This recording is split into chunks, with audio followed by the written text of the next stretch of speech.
డెఫినెట్గా he is going to be zero. ఇలా చాలామంది అన్నారు, వచ్చాము, డెఫినెట్గా కూడా రేపు కూడా రాబోతున్నాం.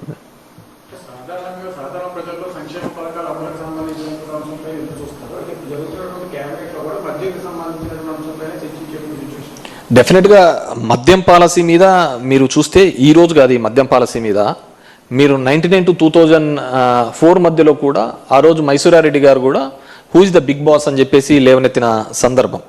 ఆ రోజుల్లోనే ఈయన లిక్కర్ స్కామ్లో ఇరుక్కున్నాడు.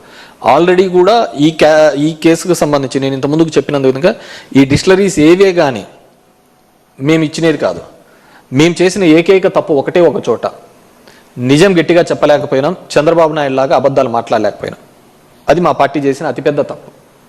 ఎందుకంటే వాళ్ళు ఈ భూము ఈ బీర్లను అన్నింటినీ చూపించేసి ఇవన్నీ జగన్మోహన్ రెడ్డి జే బ్రాండ్లని వాళ్ళంతగా ప్రచారం చేసినా కానీ లేదుగా ఇవన్నీ తెచ్చినది తెలుగుదేశం పార్టీ ఆధ్వర్యంలోనే వాళ్ళ ముఖ్యమంత్రిగా వాళ్ళ టెన్యూర్లోనే తెచ్చారు అనే విషయాన్ని కూడా మేము గట్టిగా ప్రజల్లోకి తీసుకొని పోలేకపోవడము మేము చేసిన అతిపెద్ద తప్పుగా భావిస్తున్నాం. వాళ్ళు చేసిన అబద్ధ మాటలు, కుట్రపూరితమైన అంశాలను మేము జనంలోకి రివర్స్గా కౌంటర్ పోయినాము అధికారంలో ఉన్నప్పుడు. ఎందుకంటే ఏ డిస్టిలరీ మేము ఇవ్వలేదు.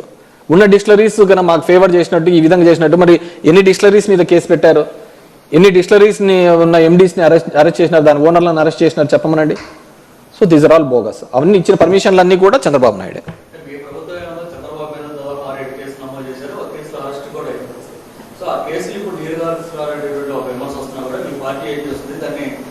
డెఫినెట్గా వీఆర్ లీగల్ బ్యాటిల్ చేస్తున్నాం. ఇప్పుడు వాలంటీర్ల మీద పట్టిన కేసును కూడా వాళ్ళు ఏదో రివిజన్ పిటిషన్ వేయడం జరిగింది. చంద్రబాబు ఆ రోజు పవన్ కళ్యాణ్ 30,000 మందిని కిడ్నాప్ చేసినాడని చెప్పేసి, ఇవి చేసినారు, అమ్మాయిల్ని చేసినాడనే ఒక అంశం మీద వాళ్ళు నేవనెత్తిన దాని మీద కూడా మేము కౌంటర్ వాళ్ళ ఆ కేసును తీసేయాలని చెప్పేసి వేయడం జరిగింది. లేదు మళ్ళీ దాని మీద కోర్టుకు అప్పీల్ చేయడం. డెఫినెట్గా లాలో ఉన్న ఏ అవకాశాన్ని వదలకుండా ఖచ్చితంగా మేము కౌంటర్ చేస్తామండి.